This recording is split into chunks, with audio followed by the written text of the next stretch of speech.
This conference will now be recorded. Today, we are starting with our 10th session. Our main aim is that come learn and that with that aim, today we have Mr. Pankit Satra as a speaker, and along with us we have Amit sir, Amit Doshi as our mentor. Wherever required, he will give his own comment. So without wasting much time, let us start today's session. I'll give first of all introduction of Pankit Satra. Pankit Satra is a practicing chartered accountant. He has done his articleship in APM, that is under with Amit Bhai. He is practicing in all the areas right now and is operating from his own firm. With this, I welcome Pankit. Pankit, all the best. Thank you. Thank you. Now, Charvik. Yeah, Charvik, please give intro of Amit Bhai. Charvik, Charvik, please unmute karo. Good evening, everybody. Our today's e-mentor, CA Amit Doshi. He is a partner of APMH and Associates LLP. He has a wide range of experience, ranging over more than 35 years. His core area of business is income tax, scrutiny, assessment, and as well as audit. He has been a mentor and guide to both Pankit and me as well. We welcome Amit Doshi, sir. And I would request Pankit to start with the session, and I would request others to please mute your mic and video. Pankit, please start. Yeah. Thank you, Charvik. Thank you, Bhavin Bhai. Let's start with today's session. Before starting, I should thank Ghatkover Study Circle for giving me this platform to present my views on the topic of TDS. And I also thank Amit Bhai, Amit Doshi sir. I have not wrote the name on the presentation. I forgot to wrote. So yes, Amit sir and me were on call from last 2 days for almost half an hour to 1 hour for discussing on what we would be taking up in today's session. So hope it will suffice, and also I will thank Charvik and other members. Now let's start with today's session. Yes, today's session I will be covering three topics: TDS, TCS, and equalization levy. In that, we will be covering the amendments as from the Finance Act 2020, and some relaxations are being given for TDS and TCS amidst this COVID-19 situation. So we will be discussing that also in our presentation.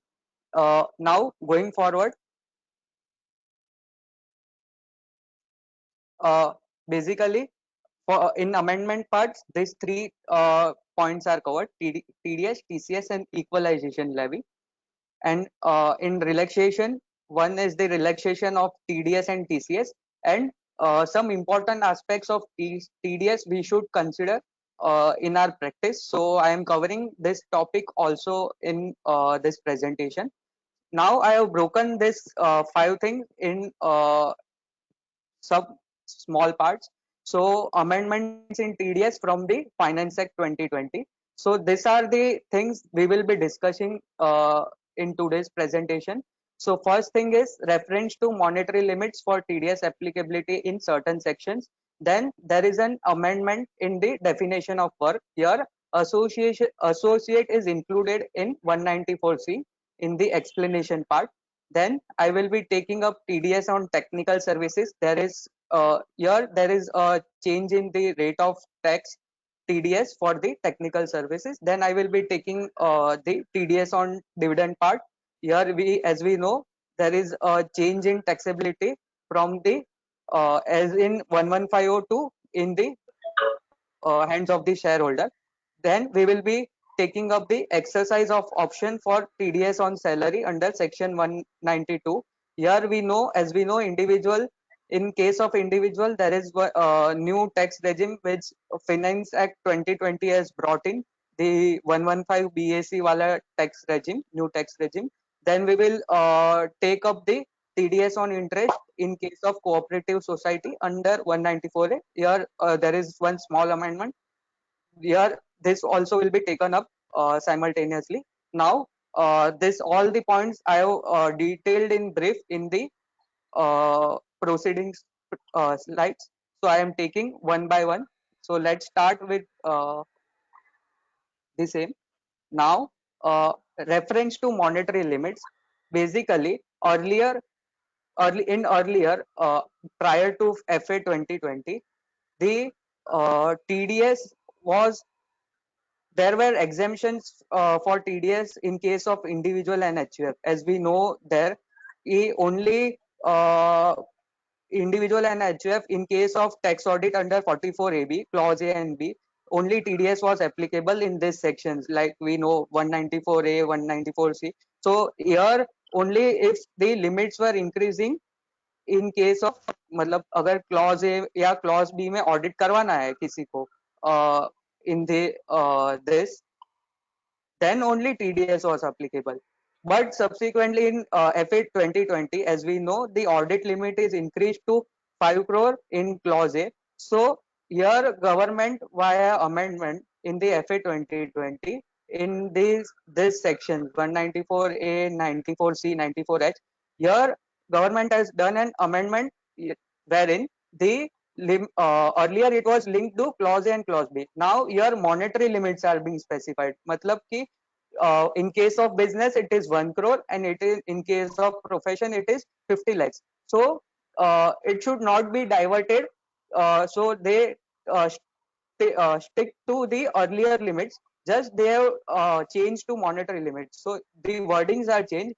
The applicability will be same. The reason behind was this: if it would be 5 crore, then the people who are the assessee who were getting covered in this taxation net, TDS net, would have been reduced if it was 5 crores. So the earlier would prevail. Just the limit has been inserted into section rather than linking to clause A or clause B of the 44AB.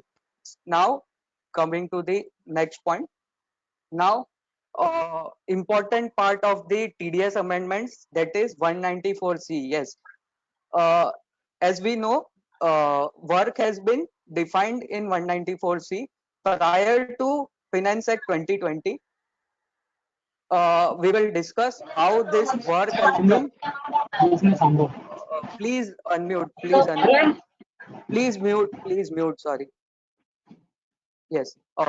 Prior to Finance Act 2020, we will discuss how this has been in stages. मतलब हम why this work definition was included in 194C. We will discuss in stages. So we will get the link why this amendment is being done of associate included in work definition. So starting with this, in Finance Act 2009, work definition was included, wherein there is a case law, famous case law between CIT versus Glenmark Pharmaceuticals. Now, what this case law says, if pharmaceuticals generally has 3 types of manufacturing models. One, they manufacture it by them in their factory. In second case, wherein they will give the raw material to the outsourcing party, मतलब outsourcing किसी manufacturer को दे दिया, and that manufacturer will make the finished product and give it to them. And in third case, what they will do, they will give the formula, मतलब उनके पास जो formula है, which is being sanctioned by the FDA and that trademark to the outsourcing party, manufacturing party. So here the raw material will be purchased by the outsourcing party by himself, not from the pharmaceutical company which is telling to manufacture the medicine. So in this case law, the third case, जो third case है, उसमें क्या है कि just the pharmaceutical company is giving the formula and the trademark का जो उसके पास जो hold है, वो उसको दे रही है थर्ड पार्टी को कि आप रॉ मटेरियल खरीदो और वो रॉ मटेरियल को प्रोसेस करके एक फिनिश प्रोडक्ट दे दो, पर ट्रेडमार्क मेरा रहेगा. So एओ का उसमें क्या स्टैंड था कि अगर वो उसका स्पेसिफिकेशन है कि ये फॉर्मूला यूज करना है, ये फॉर्मुलेशन यूज करना है, तो ये this will be covered in the definition of work. So here there was distinction कि अगर जो आउटसोर्सिंग पार्टी है, जो थर्ड पार्टी है, if that party is purchasing the goods from purchasing the raw material from other party, then and selling it to the pharmaceutical company, then it would be considered as sale. Vis-a-vis, if such pharmaceutical company is supplying the raw material also to the third party, then it would be considered as contract of work. So in this case, it was held that the transaction was a contract of sale because the raw materials were procured by the third party from the other than the customer, matlab other than the pharmaceutical company. So here it was concluded कि it is a contract of work and it is a contract of sale and not contract of work.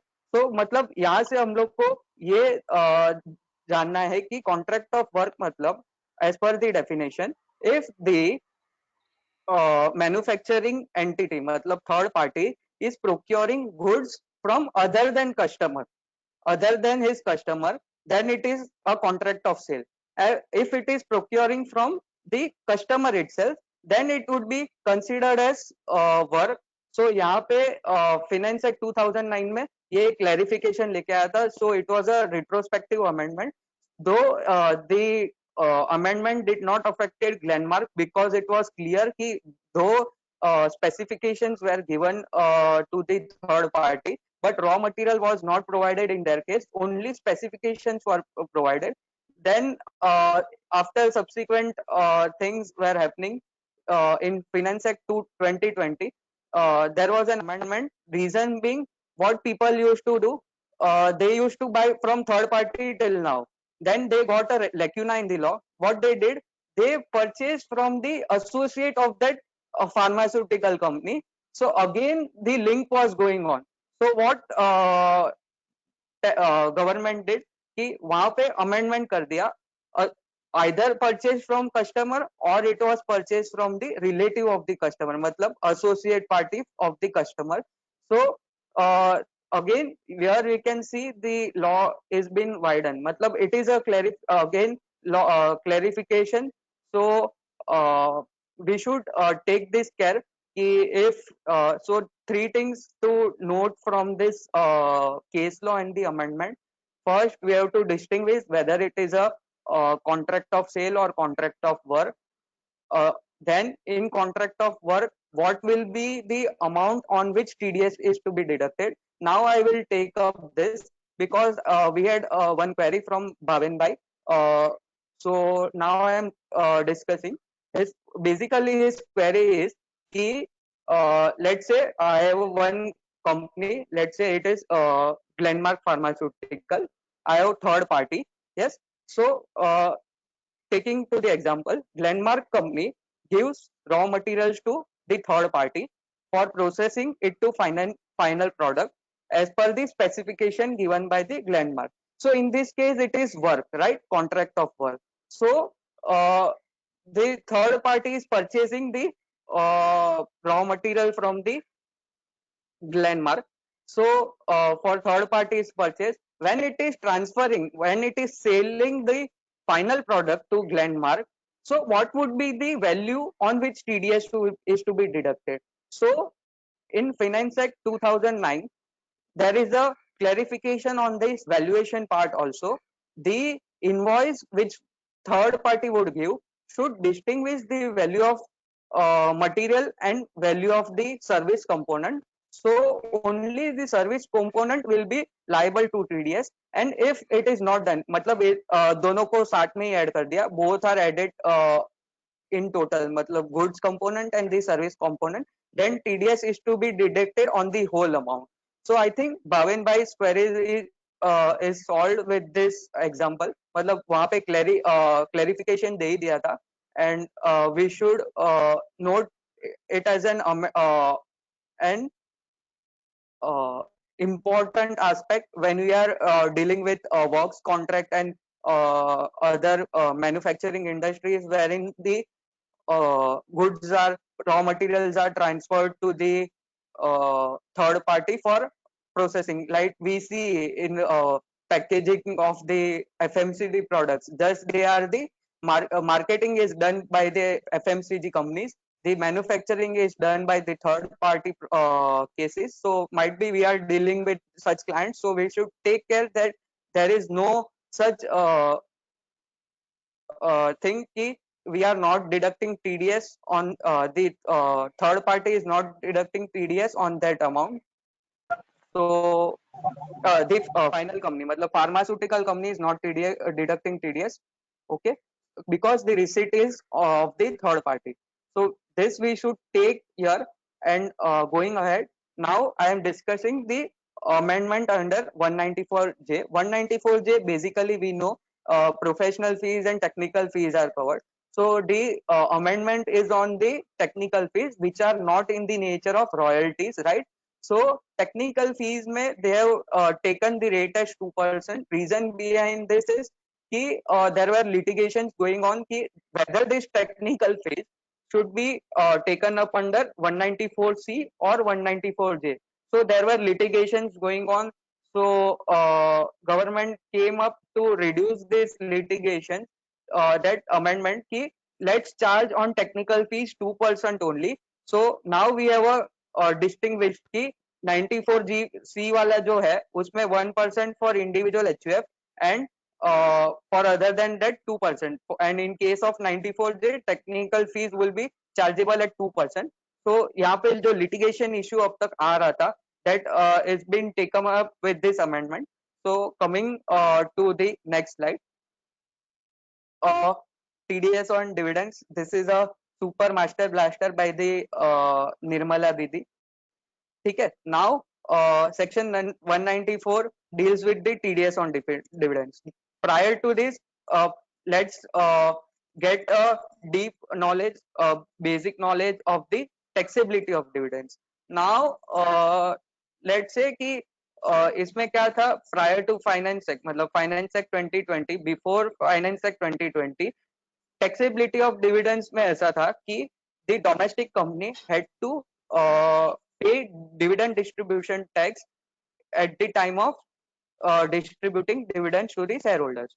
तो वहां पे taxability DDT पे कर रही थी company. So now there was exemption to the in the hands of shareholder under 1034, and there was obviously super rich tax in the last budget, wherein the dividend amount is more than 10 lakhs, then additional 10% was leviable.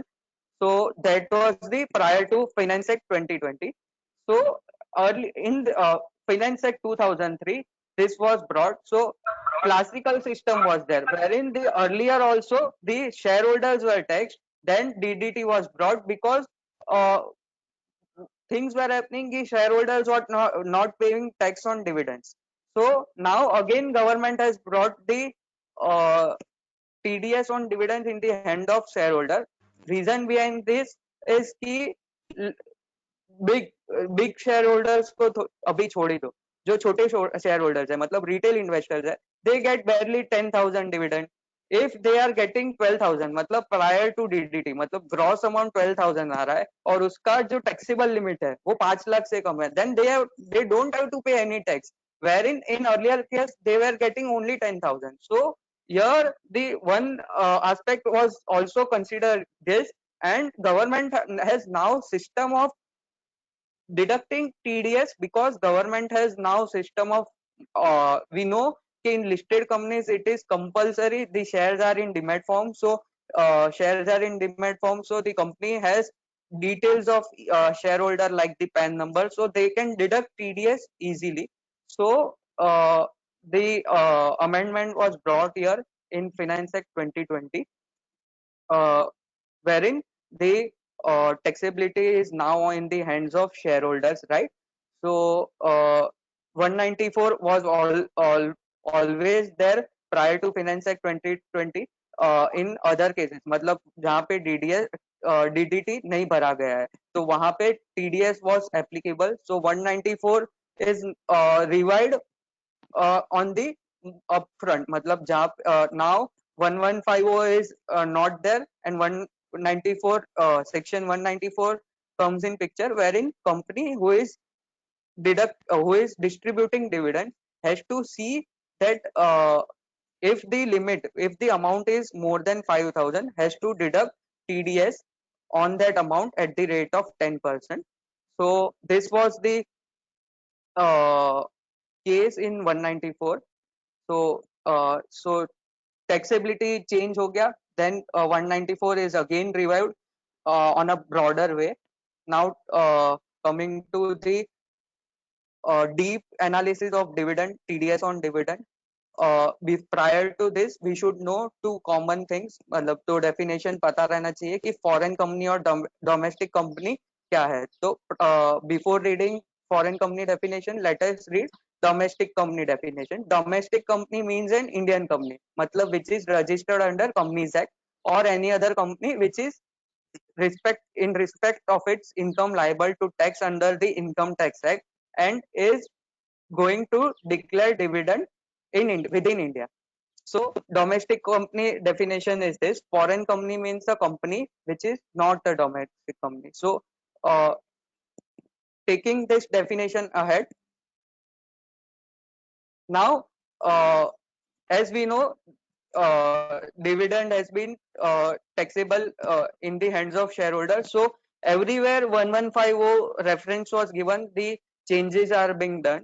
So let us take the section 115A. 115A section is applicable in case of non-resident, not including company and foreign company. So मतलब यहाँ पे जो foreign company है इसके लिए मैंने definition का linkage कर दिया कि there is no confusion. So non resident जो कंपनी नहीं है and foreign companies, this two cases are for which 115A is applicable, right. So यहाँ पे जो क्लॉज ए में जो रेफरेंस दिया था, dividend other than dividends referred to in section 1150, here the other than dividends referred to in section 1150 is been cancelled. So only dividends is been taken. So all dividends getting the shareholders are getting from the company on their investment on shares will be covered up here. So with this dividend, with this amendment, the 115A, that is 20% rate, will be applicable to the non-resident or the treaty benefit if they are having any, if the country they are residing, if they are having any treaty with India. So whichever is lower would be the rate. Now coming to the again, there is one more amendment in section 115A which is not related to TDS. Let us take that point also. In 115A, earlier it was ki in case of dividend and interest income, where TDS is being deducted and the non-resident is only having income in relation to 115A, मतलब interest and dividend income, then no need of return filing was there. So here amendment is being done wherein royalty income which is specified in 115A, if they are earning that income also, so there is no need to file return of income if their TDS is being properly deducted under section 115A, and uh, whole income comprises of dividend, interest and royalty. So this is the amendment wherein royalty is now a part wherein no return filing is so it is ease of for the investments to flow from the foreign company. So the thing is being revised and amendment is brought in Finance Act. So updating you on that side also. Now take up taking up this 115 AC amendment. 115 AC 115A, as we know, it was in investment in shares. Now 115 AC deals with income by way of dividends on global depository receipts. This the line which is cut, matlab 1150 wala abhi, that I will that I am not covering because as I told कि everywhere this reference is given in the act is been cancelled because this section is no more applicable from 1st April 2020, right. So global income by way of dividends on global depository receipts, like we know कि global depository receipts are a multiple of shares, like we can say 10 shares of Reliance form one GDR of Reliance in, let's say, Luxembourg stock exchange. So if Reliance is giving dividend on their shares, so the GDR will also get their shares, because the underlying GDR का underlying जो है वो shares है, then the TDS will be applicable. So TDS is governed in case of GDR for non-resident under section 115 AC. So again, the taxability would be 20% or the treaty benefit, whichever is lower. Now coming up to further things in rates, like we know dividend are in respect of mutual funds from business trust. So let us get to कि कहाँ कहाँ पे rates क्या क्या आएंगे, क्योंकि mutual funds also the there was exemption under section 1035. Now again the taxability comes to shareholders. So mutual fund companies, those who are giving distributing dividends to their unit holders have to deduct TDS and then give the balance amount. So first let us learn the non-residents cut TDS rates. So non-resident cut TDS rates on dividend is this: in case of dividend income from shares, like we now referred in 115A, so there 20% is there, 20% or subject to treaty benefit, whichever is lower. Dividend income on GDRs of like we now we read on 115 AC, GDRs global depository receipts, उस पे कोई dividend income आ रहा है of an Indian company, GDRs of an Indian company, then the 115 AC will be applicable, 20% or the treaty benefit, whichever is lower. Then income received in respect of units purchased in foreign company, मतलब if the dividend income is the income which is distributed by the mutual fund AMFC company, मतलब mutual fund company, mutual fund trust to the shareholder, to the unit holders of that mutual fund, then again 115A would be applicable. Here 20% is the rate as per the tax, and again subject to treaty benefit, whichever is lower. So this slide covers the TDS rates on dividends to the non-residents, right? So now come to the resident side. So resident side, like I discussed, the 194 deals with the dividend to the resident shareholders of the company. So यहाँ पे dividend income from shares, if the amount of dividend is less than 5,000, so there would be no liability of the company to deduct TDS when they are paying dividend. Yes, we should note that this limit is for the financial year. So like we can take example ki companies pay interim dividend, final dividend, special dividend. So they should note ki if the amount is more than 5,000 in the whole financial year, then TDS is to be deducted on the 10%. Yes.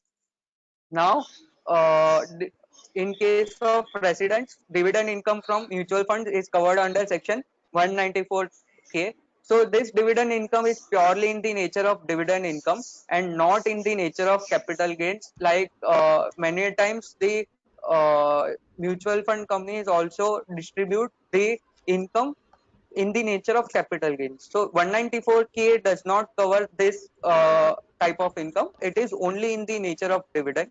So here again the rate of tax is for the deduction is 10%, and it is only applicable is the dividend amount is 5,000, like we learned in the company's case.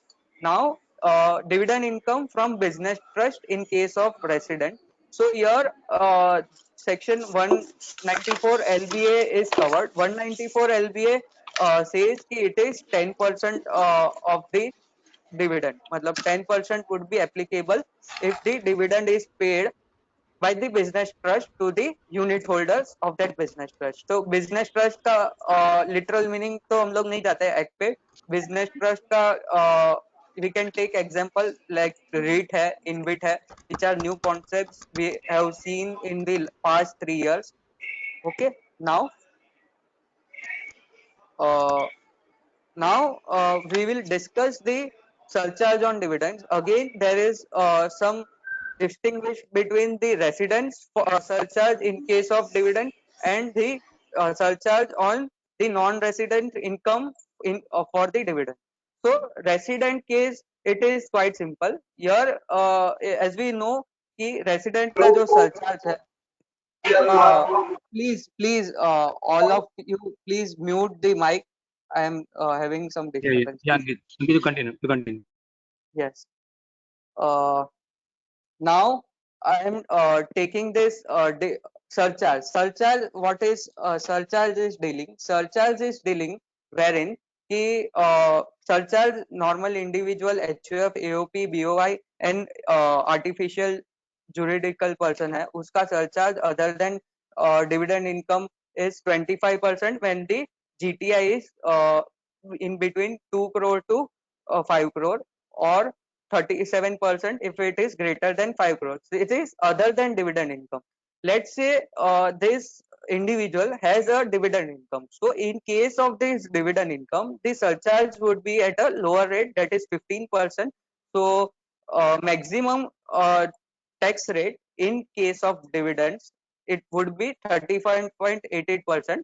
Okay, even if it is total income is greater than 2 crore. So here the surcharge in case of dividend income in case of the resident shareholders is at a lower rate, but in case of the non-resident it is not the lower rate. They still the regular rates apply. So for TDS purposes, yes, for TDS purposes you can read as surcharge rates reduced to maximum 15% for both residents and non-residents for TDS, and for advance tax purpose for at the time of advance tax purpose it is linked to rate set force. So here the amendment in rate surcharge rate is only applicable to the residents and not to the non-residents. Now uh, with this we should know ki how the surcharge would be in case of the non-resident shareholders in various categories. Like we can see in the table where the shareholder is the FDI or NRI investor. Here the TDS rate would be 20% and the surcharge for the purpose for deducting TDS would be 15%. But the advance tax rate would be 20%. Base rate is the same, but the surcharge would be higher up to 37% depending on the slab. Like that we can see for unit holder in category 1 or 2 of AIF, the TDS rate is 20% and the surcharge is up to 15% for the purpose of TDS. But for the advanced tax purpose, tax rate is 20%. Though the surcharge for the purpose of advanced tax, surcharge could go up to 37% depending on the slab of the surcharge. For unit holder in business trust, यहाँ पे TDS rate is 10%, the advance tax rate is 20%, and the surcharge for TDS purpose would be 37%. So this is the these are the cases wherein I have given this table, so it is handy for everyone for knowing what surcharge would be applicable in case of which investor. Now coming to again one important aspect wherein the dividend income is being taxable in the hands of shareholder. Now coming to the company, take one let's take an example of a domestic company. Let's say Reliance is my domestic company. Reliance Industry has dividend income from various of its subsidiaries. Let's say it amounts to 5 crore. Now when Reliance is distributing dividend from their profits to the shareholders, they can get that distribution dividend as deduction under section 80M. Let's say their distributed dividend amounts to, let's say 7.5 crore. So it is more. So 5 crore dividend income would totally get as deduction because it is distributed dividend is more. So 5 crore would be the deduction amount under section 80M. So Reliance would not be liable to pay tax because they are getting the benefit of intercorporate dividend Ankit, deduction, whereas yes. Ankit, Just Yes. check your audio because viewers are saying that they can't hear you properly. Just Okay, check okay. your phone audio. Now I'm audible. Now. Yeah. Okay, okay. Sorry for that. You continue. Yes, yes. Now again I am repeating this portion ATM. Let's take an example of Reliance Industries Limited. Reliance Industries Limited has dividend income from various subsidiaries companies. It has, let's say the amount of dividend income is 5 crore. When they are distributing dividends to their shareholders from their profits, so let's say it is 7.5 crore. So in the on the income of they have earned from the subsidiary companies, no uh, tax would be paid because they are getting this intercorporate dividend deduction because they have distributed profits from that dividend part. So your ATM would be applicable.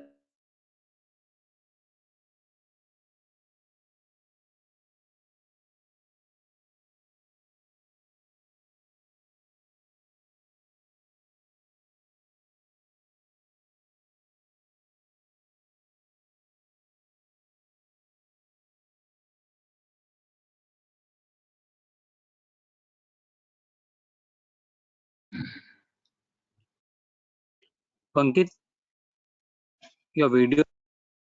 Pankit. Hello, Pankit. Pankit. We can't view and we can't hear you also. Pankit. I think he has been disconnected. I'm just calling him. No, no, One no, no. second. Hello. Yeah. Yes, Yeah, I am audible. Sorry for that. There was no network issue. Fine. Yes. Video, if it is possible, I am not keeping on because there is no network issue. I am working on audio. no Is it problem. fine? Your audio is Yes, yes. fine. You No, can continue. Yeah. continue. Uh, uh, yeah, as discussed, in case of intercorporate dividend, there is a deduction. So companies can take this deduction wherein they have income from dividends from any domestic company like subsidiary companies का investment है, तो इस पे they can get the intercorporate dividend का deduction from any foreign company, or let's say from any dividends received from business trust. So here there is a notable exclusion wherein the company has made investment in mutual fund. So the dividend income they are getting from the mutual funds would not be allowable for deduction under section ATM. Now there is one small amendment. Here we know कि uh, tax audit date has been extended, मतलब कि for the finance act, मतलब from financial year from the previous year 2021, the tax audit date would be 1 month succeeding the tax filing date would be 1 month succeeding the tax audit date. So 30th September is the date for the tax audit, and 31st October is the date for filing of returns. So there is amendment. Intercorporate dividend deduction में amendment क्या है? As in Finance Act 2003, it was when this deduction set off was allowed if the dividends were distributed till the due date of filing of return under section 139(1). But in Finance Act 2020, as we know, कि 1 month there is a gap wherein the once the tax audit report is being filed, return due date would be 31st October, right? So here also they have given relaxation, and it would be helpful to us also for as an auditor, because here the dividend should be distributed prior to 1 month, मतलब 1 month prior to the due date of filing, the dividend should be distributed, right? So ATM, this is the amendment. Now TDS on salary, yes, again it is an important aspect. Now TDS on salary, again we know the in case of individual and HUF, the government has brought new tax regime under section 115 BAC, wherein at the option of the individual, they can opt new regime or the existing tax regime, wherein whichever is beneficial. So in case of salaried, as we know, the salaried person can opt and change it every year. And in case of a businessman, once they have exercised their option as per the regime, respective regime, they can't change it, right? So uh, with this basic knowledge, now we should know how the TDS would be deducted in case of salary by the employer, because as we know, the TDS in case of salary, it is on the basis of the uh, non-tax slab rates, right? So, circular has been brought by the CBTT, where the clarification is being given कि when मतलब at the start of the financial year, in case of this uh, financial year 2021, the employer has to take an declaration from the employee कि which scheme they would be opting based on their income and deductions from ATC and ATD and other deductions. So whichever is beneficial, they have to intimate to the employer. So employer would deduct TDS as per the declaration given. Once this declaration is being given by the uh, employee to the employer, it can't be modified. But there is an option given to the employee at the time of filing the return of income by the employee. He or she can change and modify to let's say take an example wherein the employee is intimating to the employer that they are matlab the employee is going for new tax regime.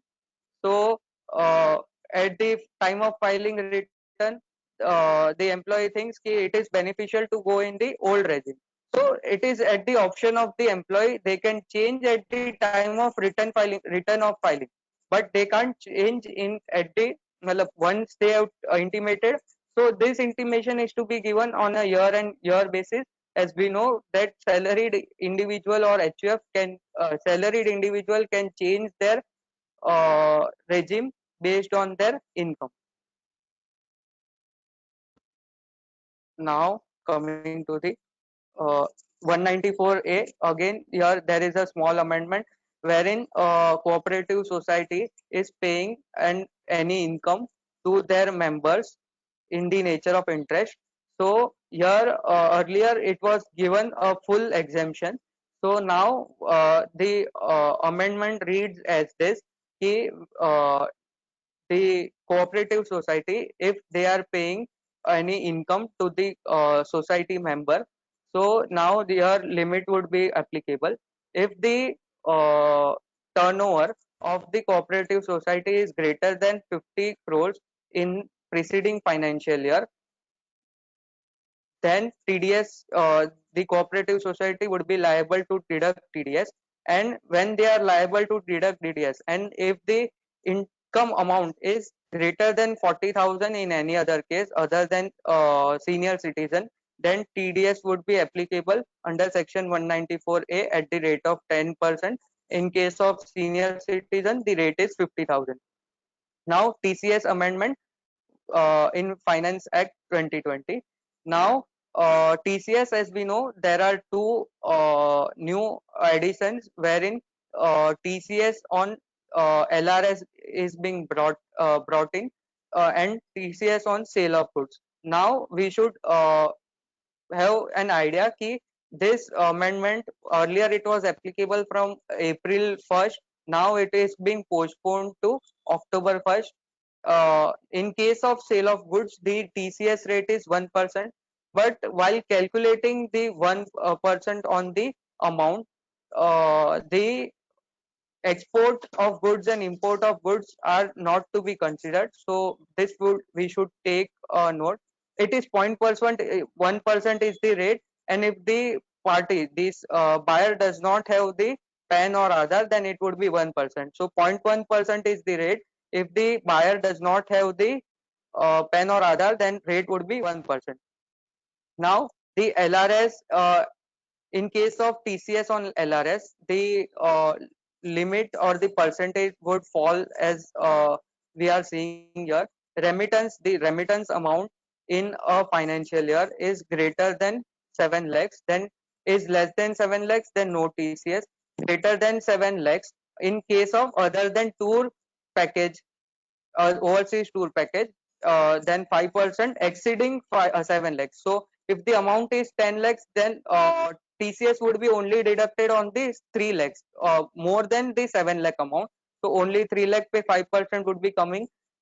In case of remittance under LRS, for the purpose of education loan borrowed as specified in section 80E, here the TCS rate would be 0.5% on remittances exceeding 7 lakhs. Again, 10 if it is 10 lakhs, then 3 on the 3 lakh, on the amount above 7 lakhs, 3 lakhs would be the 0.5%. TCS rate would be 0.5%. If TCS collected by seller of overseas tour package, let's say I am a tour operator, I am selling some tour package to a individual. So here, if the here I have to deduct 5%. Here no 7 lakhs limit is there. Straight away I have to deduct 5%. Here there is in both the case, in TCS in case of goods and TCS in case of the uh, TCS in case of remittances through LRS. Here there is an exemption. Exemption क्या है कि if the buyer is liable, let's say I am a tour operator, I have a buyer, so buyer is deducting TDS on the amount he is going to pay. So here I would not be liable to deduct TCS because the section clearly mentions once the buyer is deducting TDS on such amount which we are dealing, no TCS is to be collected by the tour operator or the seller who is selling the goods. So this aspect we should check, wherein we are uh, taking the implication of the tax collection at source. Now coming to the equalization levy concept. Equalization levy may we have three components. TDS component we have to take care because it is a linkage to a certain extent. Then equalization levy, the earlier one which was brought in Finance Act to 2016, the peer based equalization levy which is brought in Finance Act 2020, right? So these three things I am covering. So section 194 D is being brought in the Finance Act 2020. This is applicable from 1st October 2020. This section deals with TDS on e-commerce transaction. So the obligation of deducting TDS is on the e-commerce operator. Now again take an example. Let's say I am company Amazon. I have many people who have listed their goods on my site. So I am the e-commerce operator. I can be a resident e-commerce operator or non-resident e-commerce operator. The person who is listing their goods on my site, they are the e-commerce participant. So when they are listing their goods on my site, so wherein I will collect the goods from them, I will send to the customer who has ordered to me as on the Amazon site. I will collect the amount from the customer, let's say 10,000 rupees. Out of that I will deduct my commission, let's say 2,000 rupees. 8,000 balance I will pay to the again the person who has listed, matlab e-commerce participant who has listed on my site. I will pay that 2,000 amount to the e-commerce participant. So what the this is the transaction. So here the TDS would be applicable wherein e-commerce participant is listing its goods on the e-commerce operator site, let's say Amazon. Yes, so TDS would be applicable on 1% on the gross amount of sale. So in our example, like we know gross amount of sale is 10,000. Again there is one exception where TDS would not be deducted if the e-commerce participant for the turnover for the whole year is less than 5 lakhs. So again, there is relaxation for small e-commerce participants which are doing their business, so not harassing them. This TDS is being brought because people are not paying tax because they are not covering. So this TDS is being brought, section is being brought. So more than 5 lakhs agar rahega, so then the e-commerce operator, that is Amazon, has to deduct TDS at the rate 1% while they are paying the amount. Let's say I am paying 8,000, so 10,000 pay 1%, 100, 7,900 I have to pay after TDS. So this would be applicable from 1st October 2020. Now uh, the equalization levy, which is already existing, matlab Finance Act 2016 brought it. So equalization levy was brought into effect for purpose that the online, matlab digital economy is growing day by day. So in Finance Act 2016 memorandum, it is told that every year the digital economy is growing by 10%. It is in fact growing more than the faster than the global economy. So we can imagine the amount of business the digital economy is covering. So with this, the government brought the equalization levy concept, wherein the uh, one aspect is being covered, that is specified service. What is that specified service? Specified service is online advertisement, and any online advertisement, digital online advertisement facility given by the non-resident. Matlab the service is being given by the non-resident.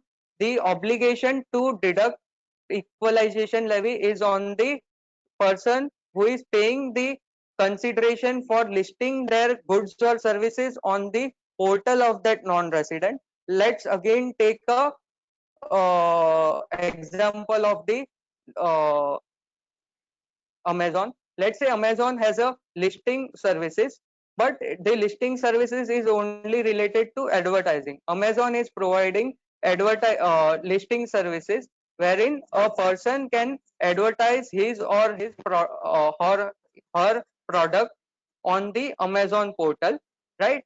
So Amazon portal, what they will Amazon will do, they will collect uh, consideration for listing that advertisement on their portal. So uh, when they are paying, when the person whose product is being listed on Amazon portal, right? So that person will pay the amount for advertisement, consideration would be paid. When the person is paying, let's say the amount paid by the person is 1,50,000, that person should deduct 6% as equalization levy, because Amazon is a non-resident and it is covered here. So again, there is an exemption when the uh, when the person who is paying is a non-resident and not having a P in India, or the consideration of the that advertisement is less than 1 lakh during the financial year, or it is not for the purpose of business and profession. So this three are exception. Other than that, if the amount is exceeding 1 lakh, then the person who is doing business and business or profession has to deduct equalization levy at the rate 6% of the aggregate consideration if the amount is more than 1 lakh. So now this is payer based. Matlab who is paying? The person who is listing the product of listing his product for advertisement on the Amazon's portal. Let's say on the Facebook portal. Facebook is giving the advertisement services. Google is doing the, wherein you can click on the portal and you can jump to the seller site. So Facebook and Google are good examples. I think Facebook, either of them don't have a P, matlab they don't have a PAN number. So in that case, equalization levy would be applicable because they don't have a PE in India. Now this is payer based, wherein the amount is paid by the business to the uh, person who is helping him to list his product for advertisement. Now, in Finance Act, again, there is an equalization levy. Here, the equalization levy is pay based. Matlab, the person who is getting the amount will pay.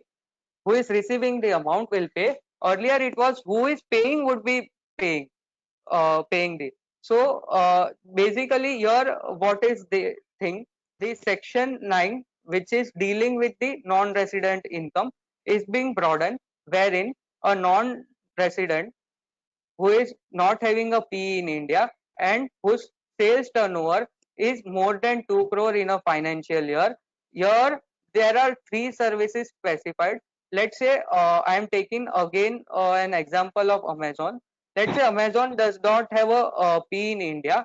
Their turnover is more than 2 crore in the financial year, and they are providing e-commerce supply. The e-commerce supply can be online sale of goods owned by the e-commerce operator, or online provision of services by the e-commerce operator, or online sale of goods. Matlab, it can be a combination of both. So the equalization levy would be applicable, wherein Amazon will pay 2% of the amount received by them to the government. Now, where in which all transactions they have to pay? When the person who is taking the who is the customer is a person resident in India, or he is a non-resident. But for non-resident, only two specified cases would be applicable, wherein for the sale of in case of a non-resident, for sale of advertisement targeted at a customer resident in India, or accessing such advertisement through an Indian IP. So here we can take the example कि e-commerce operator to a non-resident. मतलब here we can take कि customer is in India and the e-commerce operator is in outside India. And now the third case, a person who buys goods or services or both using an Indian IP address. So these three cases are covered. Now let's take an example through this pictorial format. Here we can see the online sale of goods. Here the e-commerce operator is being placed at outside India. Purchaser is in India. So here we, as you can see, there is an lining. So India and outside India. So purchaser will pay payment of consideration, and e-commerce will operator would get the amount for giving the goods. So the e-commerce operator, which the payment consideration he is getting for the sale of goods, he has to pay 2% equalization levy as a pay to the government, because he does not have a PE in India. So he has to pay 2% levy, equalization levy. Now online provision of services, here the here it earlier it was good. Here e-commerce operator, let's say we have examples, right? We have examples like Unacademy, then Byju's. Let's say Byju's is having its the system outside India, and they don't have a PE in India. Here the Byju's is providing online coaching services to the customer. So customer will pay the consideration amount to the Baiju. So Baiju has to pay 2% amount equalization levy on the amount received from such customer to the government. Now third case, now here what facilitation services being given by the e-commerce operator, listing services, like we took the example of an Amazon is the e-commerce operator, right? Now non-resident, there is one non-resident has listed its goods or services on the e-commerce operator site, let's say Amazon. So let's say Amit Bhai is there. Amit Bhai is a non-resident. Amit Bhai is listing his goods on the e-commerce operators portal Amazon. So Amit Bhai will pay commission to e-commerce operator. So this is not forming part of this transaction because it is again matlab outside India. Now with Indian party, Amit Bhai is selling to the customer in India through Amazon portal. So Amazon portal will collect the amount of consideration from the uh, customer and give it to Amit Bhai. So here we can see the linkage. This is the facilitation listing services provided by the Amazon, right? So let's take a example with amount. Let's say I am the customer who is sitting in India. I am purchasing 10,000 worth rupees goods from Amazon. So the seller is in fact Amit Doshi. So I am purchasing 10,000 from Amazon. Amazon is charging 10,000 rupees to me. From that 10,000, Amazon will only pay 8,000 because they are charging 2,000 as their commission income. So the e-commerce operator is providing me the this goods, but the seller is in fact Amit Bhai. So this is the transaction. So this transaction is again covered in this equalization levy. So 2% on the amount of consideration received from e-commerce supplier or services would be paid by the e-commerce operator to the government. So in this case, 10 on 10,000, 2% would be paid by the Amazon to the government, Indian government for the levy. Now uh, the section 10 gives specific exemption wherein equalization levy is being paid by the uh, non-resident e-commerce operator who does not have a P in India. Has been equalization levy is being paid. So the income that they are generating here would now not be taxable, right? Now coming to the compliance part. Compliance part, they have to take registration in India. The tax is to be deducted uh, quarter paid quarterly on 7th of the succeeding month to the quarter.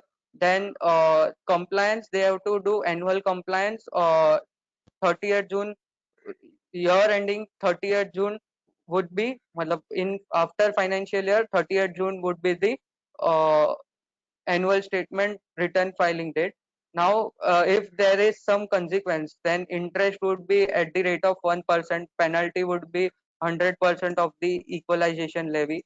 Representative assessee, if they don't have the registration, then representative assessee has to discharge liability which otherwise the payer has to pay. So, in case of a non-resident, representative assessee is a major factor if the liability of the equalization levy is not being paid by the e-commerce operator. Now coming to the relaxations which the CBDT has given amidst the COVID-19 situation which we are facing currently. So here important aspect relaxation where they have relaxation given relaxation in TDS for Q4 return filing is Q4 the return filing date is the 30th June. Earlier it was the original date is 30th May. So now it is extended to 30th June. No late fee under section 234E for that period. And rate of interest would be applicable would be 9% per annum instead of 18% per annum. No penalty and prosecution for the period of delay. Relaxation for issuance of Form 16 also up to 30th June. Okay. Now there is some relaxation in case of the TDS lower TDS certificates which were to be filed online by the taxpayer. So as we know from this assessment here, government has started uh, filing of uh, application for nil return और lower TDS certificate earlier. मतलब financial year start नहीं हुआ उसके पहले से एक महीने पहले से ही start कर लिया था application लेना. So if the assessee has filed, if the taxpayer has filed the application nil TDS or TCS certificate, and assessee also has a nil or lower TDS certificate of financial year 1920 available. Certificate for 1920 will continue to apply till 30th June or disposal of application. मतलब अगर AO, if the government starts working and AO disposes the application, whichever is earlier, if the AO gives new certificate for 2021, then new certificate will be applicable. Now if the taxpayer has not applied for 2021 but he has nil TDS certificate for 1920, that will continue to be applicable for 30th June. But there is one condition: prior to 30th June, that taxpayer has to apply for the uh, nil or TDS certificate. As we know, we can do online from the Traces portal. Now in third case, neither having certificate for financial year nor application made, matlab he is not having, for matlab let's say in 1920 he was not required to file any application for lower TDS certificate. Here he has to file an application over an email to the officer, wherein officer would consider afterwards. So with uh, now this three case was for the lower deduction TDS certificate, which are extended up to 30th June. If you don't have for financial year 1920, then you have to make application to be made over email. Now if in case the you in case payments are made to a non-resident, yes, non-resident you have which are not covered in 1 and 2 matlab year, so your TDS has to be deducted at the rate 10% including surcharge and cess. So basic rate is being 10%, so you have to not to take the surcharge and cess till 30th June. So in case of non-payment, if we are paying any amount to a non-resident having P in India and not covered by 1 and 2, so till the government, till the situation is not procured, the TDS rate would be 10%. And in case of 15G, if we have given 15G or 15H to a bank for interest, so the financial year 1920 15G or 15H would be applicable to the till 30th June for financial year 2021. So this relaxation is being given, so there is no harm to the taxpayers money, and they can relax and take care of their health. Now uh, amidst this COVID-19 situation, uh, there is a liquidity crush in case of our clients, so businesses are not running, so there might be possibility our client is not depositing TDS on time, but we should inform that our client that till 30th June you should pay, because that is the last date. So with this we should I am taking up this case law. What this case law says, this case law is a, here the assessee is a trust registered under section 12AA. So like we know, the every TDS is being provision is applicable for other than individual or HUF, even if the limit is less than 1 crore or 50 lakhs, right? So the assessee was paying rent to the owner, but he was not deducting the TDS. So here not deducting the TDS because according to the assessee, the trust was not liable to deduct TDS as they were trust and they were not applicable to audit. So High Court observation was that 194I is limit for TDS applicability the 1 crore and 50 lakh, that is only for the, that relaxation is only for the individual and HUF, not for the other than individual and HUF. So the assessee had to deduct TDS, and here 271C was also brought, where penalty was also imposed on the assessee. So we should advise our clients that you pay before 30th June, because there would be, at the time of assessment, the penalty would be levied on the assessee in under section 271C, equal to the amount the assessee, the taxpayer has not deducted the tax. So that would be the case. Now, non-payment of TDS, right? We are, let's say I am a person, I have to deduct TDS under section 194 IA. I have purchased one property. I have purchased one property worth 75 lakhs. So I have to deduct TDS 1% to 1% and pay to the government. I have missed that amount. I have missed to deduct TDS and forgot to file form 26 QB. So in this case I have missed, but at the time of filing return, the seller has shown the income, capital gains income, in his return of income at the rate, at the applicable rate. So if that is the case, I can take a CA certificate wherein in form 26A. So this is one case. So in case if an client who has not deducted TDS, and the person for whom the TDS is to be deducted has paid the income tax on his income, form 26A issued to be issued by the CA, matlab issued by the CA, with that base he can avoid, matlab he can get through, and in such case he would not be assessee in default. Same way in case of TCS, the form is 27BA. In case the person has not deducted TCS, and the person for whom the TCS was to be collected has paid the taxes, in that case 27BA would be applicable.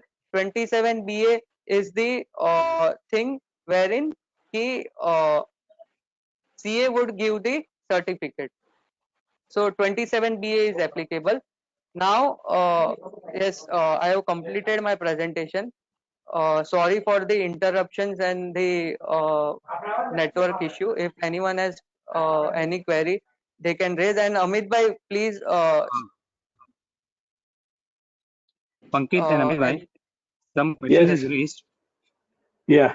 Some questions raised. You can see on chat. Okay. If you can answer, or should yes, I WhatsApp you, sir, all the question? any format is you can file right now. Today itself I got a call from the one client. So mail was been given by the company. So basically mail में if employee has written कि कौन सा मतलब कौन से नए regime में जाना है, तो if simple mail में ही दे दिया है, तो that declaration would be accepted.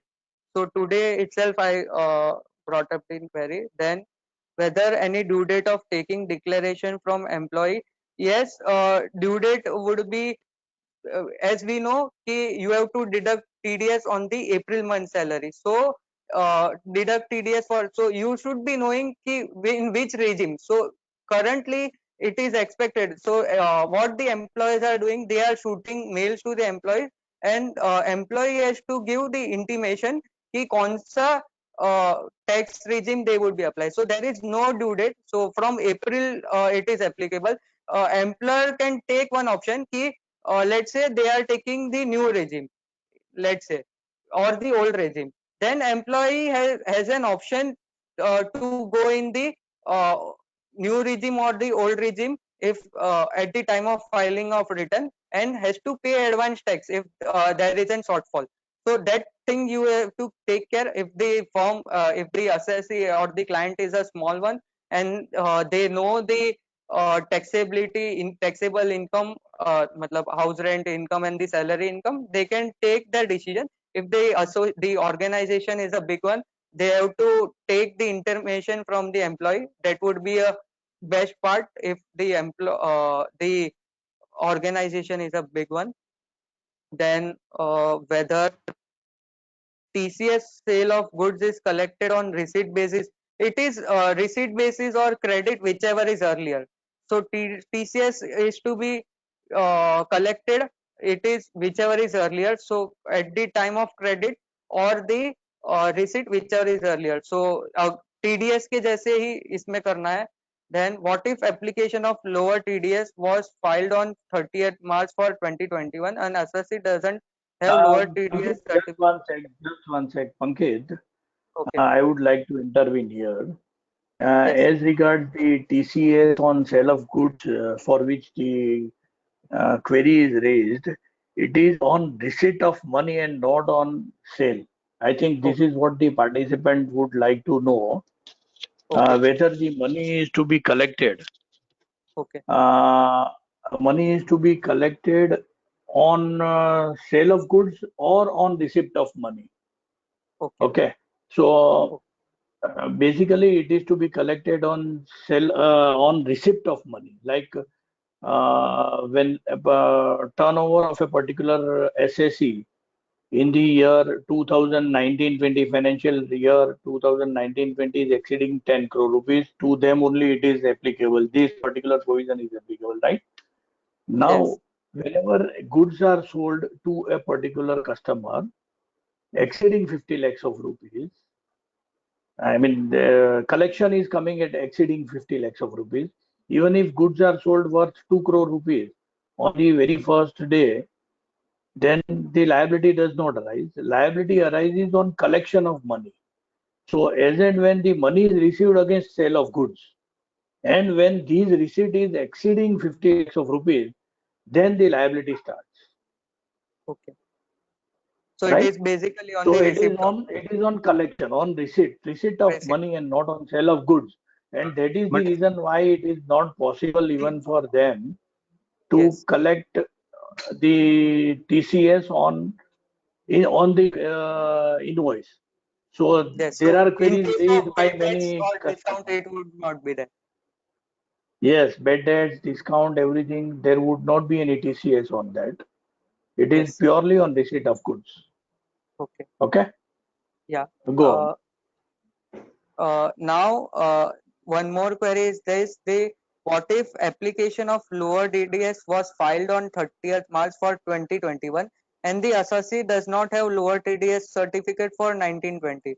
Should he? Yes. Again, the mail is to be drafted to the AO, because the criteria is only ki if you have a valid lower TDS certificate or nil TDS certificate for financial year 1920, then only the till 30th June you can take the benefit. Otherwise you have to draft a mail to the AO. Now here Amit bhai, one query is there Yeah. ki what would be the email ID of the AO? Email ID of AO is available on your profile on the website. Yes, yes, You yes. go to your On account, web you see page. your profile, and it would be available. Income tax login, it would be available, so you can go Yes, to your yes, yes, it profile. is Yes, available. yes. And in fact they are contacting. I had filed lower nil TDS certificate for financial year 1920. They had contacted me as whether you have filed. So on telephonic call they are accepting, so whether the Yes, things yes, are yes. there, so the things are going smoothly. So government and bureaucrats are doing their best in this part. And the format part, I am right. The person has asked format available for declaration by employee, because today I got one client's call. The employer was asking whether to go for new regime or the old regime. So it is expected the mail, one simple line on mail is accepted, if I am not wrong. Yes, yes, there is no fixed format for that. You can obtain the declaration that you would like to go for a particular regime, either old one or new one, and a simple mail or simple letter would be more than sufficient, I believe. There is no fixed format for that. And for due date also there is no due date for taking the declaration. Ideally, it should be taken before payment of first month of salary. Salary. So based on the size of the organization, they can take a call. Later Yes. they would take intimation or No, they should be right now taking they it have to in the first month of salary only if the salary, total payment of salary is expected to be more than 5 lakhs of rupees. I mean, taxable, if it is taxable under or any of this yes. regime, Hmm. then they should obtain the declaration before payment of first month salary. Okay. Okay. So these are the queries, and one, if you want, you can take the Bhavin by queries. I had discussed. If you can elaborate on this, then it would be better for all the. No, that is fine. I think the major query, Bhavin Bhai, was between why the word used is purchase and supply. I think that is what is required. I don't think there is much difference between purchase and supply. The why the word purchase is used and not the supply. When it is supply, probably if we are not going to the interpretation or the word supply in the normal sense and not in the sense of GST, then there is not much difference between the word purchase and supply. But at the same time, the idea is to find out the value of goods, and for that I don't see any reason of being use of word supply or purchase. And in fact, the purchase and supplied word is for the, if you have supplied, you have not sold the goods to the third party. You have only supplied. You have transferred the goods as a job worker. That person will do the job work and again give the final product. So I So you are think the trying to say. supply word is for the job work case.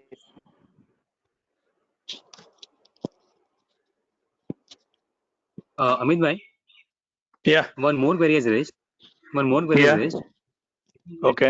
TDS under 194C, where part of raw Mhm. materials sold and these goods procured from some same customer where TDS applicable. I think in the same query of mine is continued by some It other is the person. same query. You know, I think it is the same query. I don't think there is any difference in the query. Yeah. Yes. That remains the same, right? Fine. Yes. Amit bhai, you want to give any your remarks for this? Well, whole- okay, fine. Let me take a couple of points which are probably not highlighted properly, or I think which needs to be highlighted properly is one is that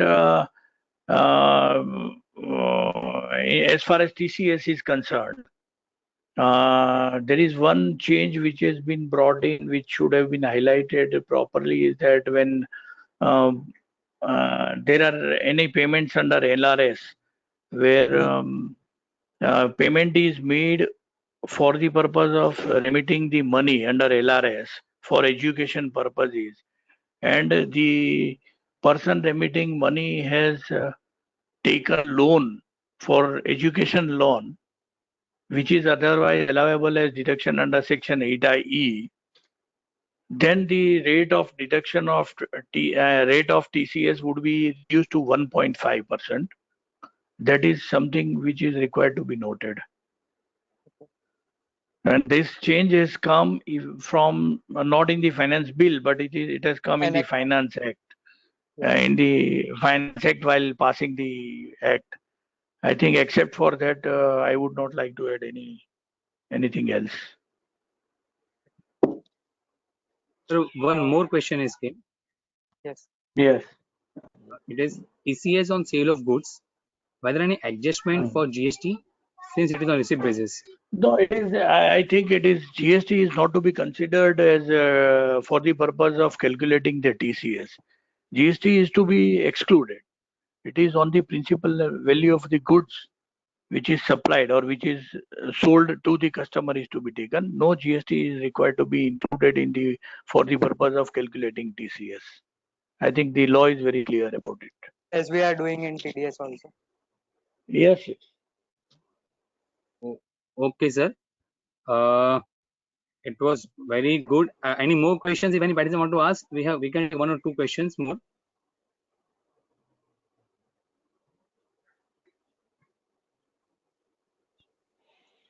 Okay, please wait for 2 minutes.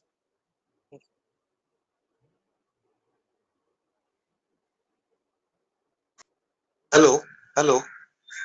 Yes, Yes. Yeah, Amit bhai, can I talk? yes, Ghanshyam yeah. bhai, bolo. Yeah, Amit bhai, I try to disagree with your point regarding that sales of 50 lakhs. What you said, it should be on collection basis. Yeah.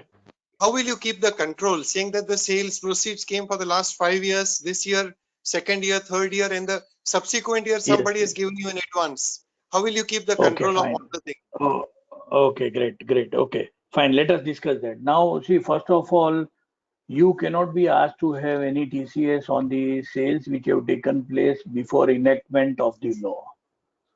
So I think this is a very clear-cut indication that we should not be collecting any amount on the sales which is made for which you are receiving the payments in current year. And if you refer to the section 206C, it is very clearly stating that it is on the amount received, because there is always a possibility that there are some deductions from the bill, discounts from the bill, the bad debts would also happen. And if you see the section, if I can read it right now, just one sec, let us refer to that. I'm Amit, I am sorry. Sorry? I am searching that section on the Google. I'm reading that section. Yeah, please, please. This section, just a second. 206. Here the yes. Here the section says this: every person, being a seller who receives any amount as consideration for sale of any goods of the value or aggregate of such value exceeding 50 lakhs in any previous year, other than the goods being exported out of India. So export and import is being excluded. So 0.1%. So if in any No, very previous first, year, very how it starts. How it starts. I think who take the receives, first matlab on paragraph. receipt basis. Who receives? Yes, It is on yes, receipt basis only. So and that yes, is yes. why I am saying that it is on the amount money received, which should be taken as the base. It is different matter. How do you keep the control and all? I think that may not be very relevant for the purpose of interpreting the law. But I believe it is very clear that it is on the amount of money received, and first 50 lakhs rupees is to be excluded from the receipt. So if we see for current year, since the levy is delayed, I mean the applicability is delayed to 1st of October, which otherwise was 1st of April, and the sales which is taking place from 1st of April to 30th of September is to be included for the purpose of calculating the receipt. So if you are already collected more than 50 lakhs of rupees for the sale of current year, you may not have deduct TCS, you may not collect TCS till 30th of September. But effective 1st of October, whenever you receive any amount, then you will have to collect TCS. There is a concern that how would you monitor it? I mean, right now the point is raised.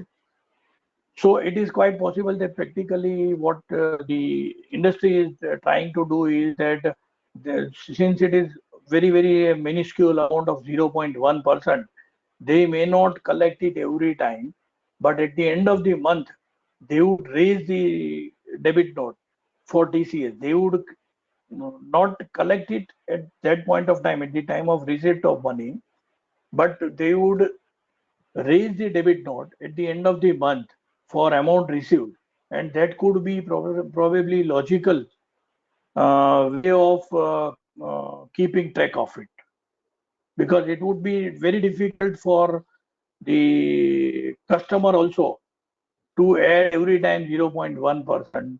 and keep track of it. So at the end of the month, it would be done. But I think the law is very clear. The way it is drafted, it is very clear that it is on receipt of money and not at the time of selling the goods. Yes, Ghanshyam bhai, your views on this? Yeah, I fully agree with your view, the reading of the section. But let's hope CBDT arises to the occasion and brings out some solution for this. Yes, that is need of Yes, the hour. yes. Right. Thank you. Yes. Amit bhai, Can I ask you a one question? May I supplement, sir? Sorry. Yes, Mehul bhai, by all means.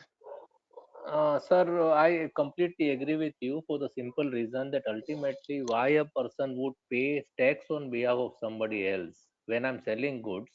Okay, I'm any which ways giving him credit. Okay. On the top of it, I also pay tax on his behalf. So he gets he enjoys the fruit of those taxes which I'm paying on his behalf, and subsequently, let us say, does not pay me any amount. There is entirely a bad debt. That's the precise reason why this kind of a provision is given, that at the time of collection. Now, only thing that needs to be considered is that in case, let's say, I'm getting partial payments. I'm selling goods worth ₹100. I'm just giving a small example, and the person is paying me, let's say, 25 rupees each time. So probably I'll be liable to pay 0.1% on the 25%, and not on 100 rupees. Okay, Right. that is how it should be read. Yes. Am I right, sir? Yes, it is like, it is just now, I mean, we were also debating on these kind of issues where we are raising the bill and immediately we are paying 18% GST on it, which is out of our pocket. Exactly. For example, we chartered accountant, when we raise the bill, we have to pay immediately without collection. But this is actually a tax on services rendered, and we are liable to collect it. And even if we have not received, we are paying it. But in case of direct taxes like this, when it is the collection is made on behalf of the client, then this is the right way of looking at it, and I think it is rightfully done the way it is in the act right now. And one more thing, Amit bhai, I would like to supplement here is like somebody asked about the email ID of ITO, right? To my mind, it is not your regular ITO to whom you have to give email. It is the ITO TDS to whom you have to give ITO email. Yes. So that care needs to be taken in case if one actually wants to apply for lower deduction of tax amount certificate. All right. I think I am really not sure whether it is to be given to our own ITO or it is to TDS. I mean, it's because ITO operational issue. Regular income tax officer has no jurisdiction over the TDS certification, lower deduction of tax certification. That's the reason you need to actually the people who are sitting ideally at Charni Road. I'm just giving a simple thing. The Charni Road office is designated for TDS. Okay, so you need to go to that particular segment and see who's the actual ITO, and that's how you this can be found out. This can be found out. Tracy's The login TDS on officer can Tracy's also login. be found out. Yeah, Yes, on you Tracy's can also login. go to. Yeah, so regular income tax officer would not actually intervene in this case. This is what I understand. Thank you. Correct. Mehul bhai, what Mehul bhai has stated, Amit bhai, I fully agree with Mehul bhai's view. This is designated Charni Road offices are for the TDS, and they are issuing the lower TDS under 13AA form previously, which usually to be filed. Yes, ideally, I mean, in the past also, whenever there are any issues on these or the certificates which are issued, it is always by TDS Charni Road only, TDS department only. Correct. So Correct. I agree with you. Amit bhai, we have one more query on TCS. Yes. Amit bhai, continuing on Mehul bhai's example, 100 rupees is the sale. I add GST to it. For example, 112, and the customer pays a part payment of 25. So again, then how will we adjust for GST while considering this TCS? Well, you can, I mean, logically, you can divide it in that part. Like, if it is paying 25%, then 25% of the GST is paid. That's what is the logical way of looking at it. Like, for example, 1 lakh rupees of bill is there, and on that 18,000 rupees is charged by US GST. and they are making payment of say 30,000 rupees. So we will have no choice but to actually do that proportionate collection on account of principal sum, and then apply TCS on that. Amit bhai, here there is Yeah. I miss on the name of that law, but it is the person who's paying you, he has first right to intimate you as to where this amount needs to be adjusted. I am missing on that law. I mean, law of appropriation. Law of appropriation. That is simple word. But there, Yes, in case if your buyer has not intimated you, then straight away you can appropriate entire amount towards GST. Even that is possible, because that is the liability that you are incurring. And it is so a matter of if buyer is telling you that 25 rupees should be appropriated in this manner, then you may apply that proportionate theory. Otherwise, you can always say that I will first appropriate that entire 25 rupees towards the GST liability that I already paid on his behalf. Yes. And then, as and when he actually makes the payment towards the principal amount, I would pay that. See, why I'm concerned about it is this: that first thing first, I'm making payment of GST, so he is getting credit of that, right? Over and above that, I'm paying his tax also. And then, if for any reason I'm incurring a bad debt, then that person any which ways is enjoying all those benefits, not only GST but the income tax also. I think there is, I mean, the proposition that you are making is very true, and you have it may not be legal, but yet logical. No, I think it should be perfectly legal. Mehul, even otherwise, it should be perfectly legal. The way you adjust it. Yeah.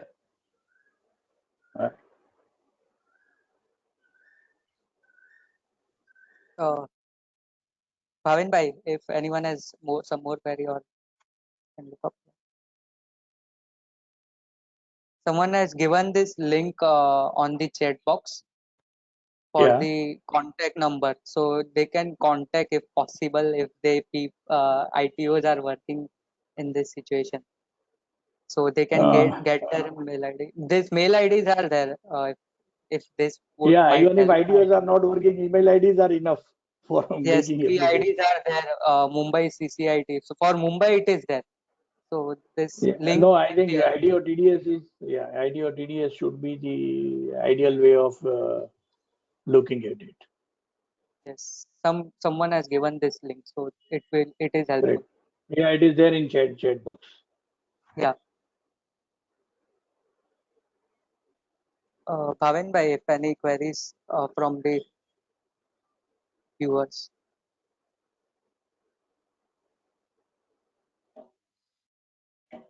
Bhavin bhai, is I'm audible? Yeah. Pankaj, you are audible. Bhavin has lost the connection. Well, I think we should wind up now. Yeah. All right. You're right. Yes. Well, friends, it looks like Bhavin has been disconnected. So we thank you very much. We thank everybody. Bhavin? No, he is not. Yeah, he has rejoined. Bhavin has rejoined. Rejoined? Okay, great. Yeah. Yeah, Bhavin. Over to you.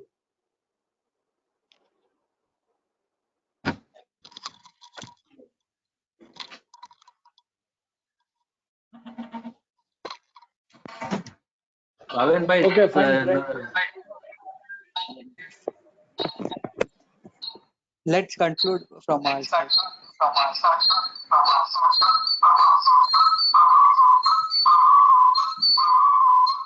Mitai, let's conclude from our side. Yes. Okay, fine. All the participants, thank you very much for patience hearing. Yeah.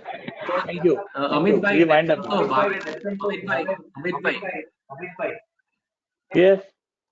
In absence of Bhavin being not able to connect, I propose hearty vote of thanks to you and Pankaj for a wonderful talk. And we really thank you from bottom of our hearts for the efforts that you have taken. Thank you so much. And all participants also, thank you so much. Thank you. Thank you. Thank you. Thank